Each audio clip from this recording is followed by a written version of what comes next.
Good morning, my dear children.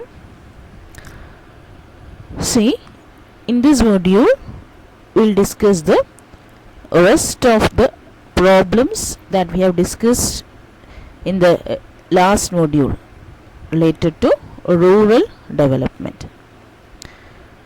So, you know about the general problems faced by the rural people, those who resides in the rural areas. The major problems are, we have discussed it earlier, indebtedness. Most of the farmers are indebted due to the exploitation of the village money lenders who lend at high rate of interest. And the second one, low price of the agricultural products, because as they are having weak bargaining power, they can't bargain more prices for their products. Then the high cost of the agricultural inputs like fertilizers, insecticides, farm implements, etc. Then poor marketing facilities, absence of transportation and storage facilities, and the lack of non-farm employment opportunities in the industrial or service sector. So these are the major problems that we have discussed it earlier, and we will discuss the rest of the problems in this module. We know that the infrastructure is the core factor for our economic development. But in these rural areas, we can see many problems related to this infrastructure.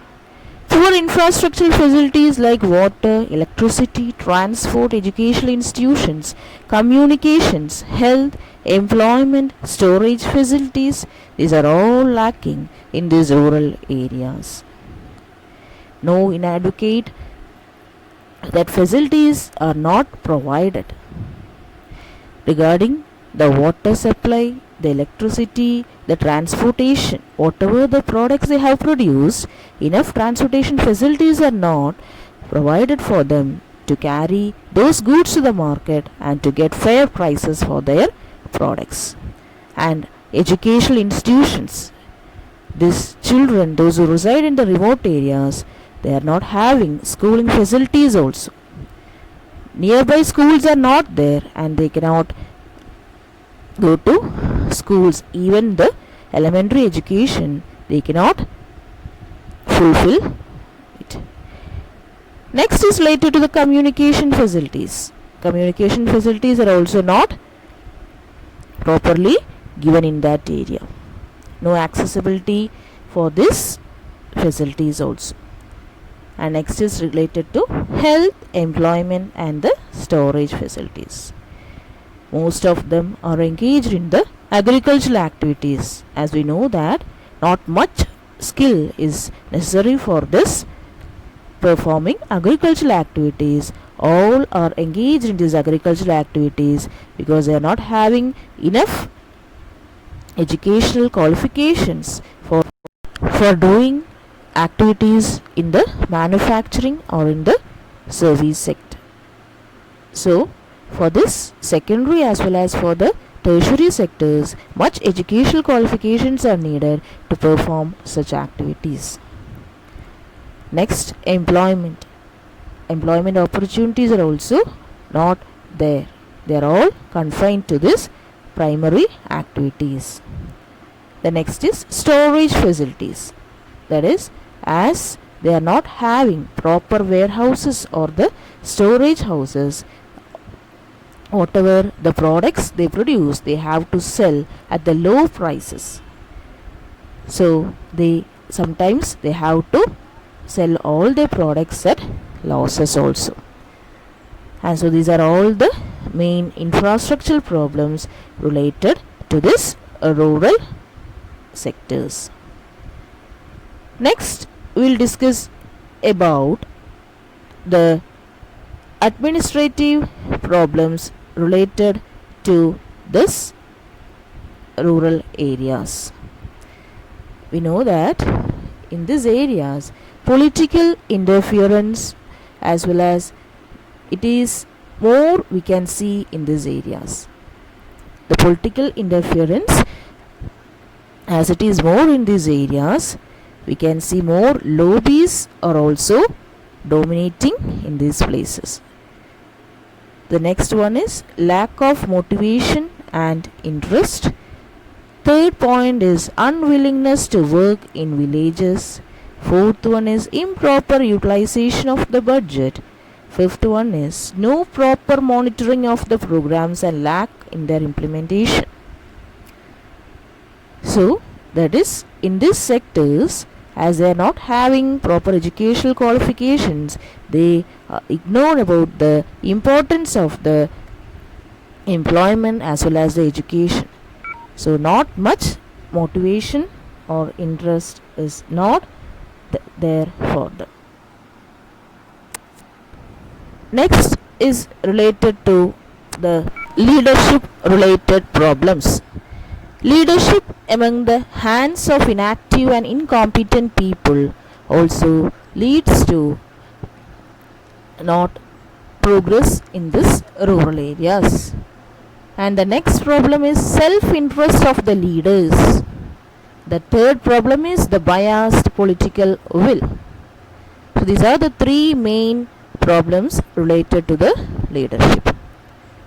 So we have discussed about the administrative problems. So that administrative problems also increases this leadership related problems also, because the proper administration should be there to lead these people, as they are not aware of all these activities as well as the management. They have to be educated. So proper administration should be there to give them awareness about all these economic activities in our country. So if the administration goes to the hands improperly, what happens means at last it leads to bias, that is biased politics. That is, the interest should be for the promotion of the welfare of the people. So the administration should be more responsible to bring progress in these rural areas, which can promote the economic as well as the social welfare of the human beings. So my dear children, in this module we have discussed about the different problems related to the rural development. So first we have discussed about the people related problems, isn't it? Yes. So people related problems, I hope it's clear for you, because as they are ignorant as well as they are not educated, they are not having proper education and maintaining more and more orthodox or conservatism, they are more confined to their primitive ideas, ideologies as well as technologies also. The next we have discussed about the agriculture related problems also, isn't it? Related to the marketing as well as the cost of inputs, all this we have discussed. And next one, infrastructure, which is the core factor for our economic development, that is also lacking in this rural areas. Then related to the economic problems also. Next, leadership related problems. These leadership related problems as well as administrative problems, this both interrelated to each other.